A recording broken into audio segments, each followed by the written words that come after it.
நான்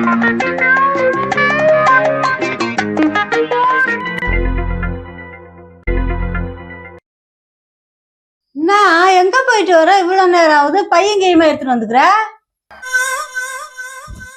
அங்க பெரிய கோயில் இருக்குல்ல, பெருமாள் கோயில், அந்த இதுல கணக்கு வழக்கு பாக்குற பொறுப்பாளர் பதவி கொடுத்துருக்காங்க. சரி, அதனால தான் இவெல்லாம் கோயில் இருந்துட்டு வந்திருக்கு. என்னை வச்சு ஒன்னும் காமெடி கிமெடி பண்ணலையே. யாரு உனக்கா? ஆமா. வீட்டுல திருன்னு பார்த்தது இப்ப கோயில்ல திருடலான்னு ஐடியா பண்ணி போய் சேர்ந்துருக்குற. அதுக்குதான் இந்த பொறுப்பாளர் பதவியா? ஏமா, நான் திருந்தவே கூடாதா? இல்ல திருந்தி வாழதான் எனக்கு தகுதி இல்லையா? என்னம்மா இப்படி பேசுற? யாரு நீ? திருந்திட்ட?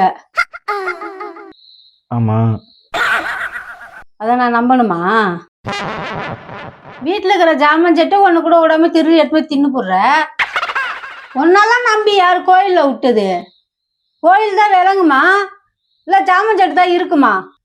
ஏமா, நீ நம்பி ஒருத்தவங்க பொறுப்பாளர் பதவி கொடுத்து என்ன கௌரவப்படுத்தி வச்சிருக்கிறாங்க. அது உனக்கு பொறுக்கல, பொறாமையா இருக்கா உனக்கு? யாருக்கு? எனக்கு பொறாமையா இருக்கா? கோயில்ல இருக்க ஜாமான் சட்டையில வித்து தின்ட்டு ஓட்டுனா யார கையை கட்டி பதில் சொல்றது? ஆல்ரெடி திருடி தின்றதுக்கெல்லாம் அங்க பெரிய பெரிய முதலிங்கெல்லாம் இருக்கிறாங்க. இப்ப புதுசா போய் நீ திருடி தின்றதுக்கு போவாத. நீனு முதல்ல அந்த நோட்டு கடை சுஜி அடிக்கணும் வந்து உட்காரு வீட்டுல.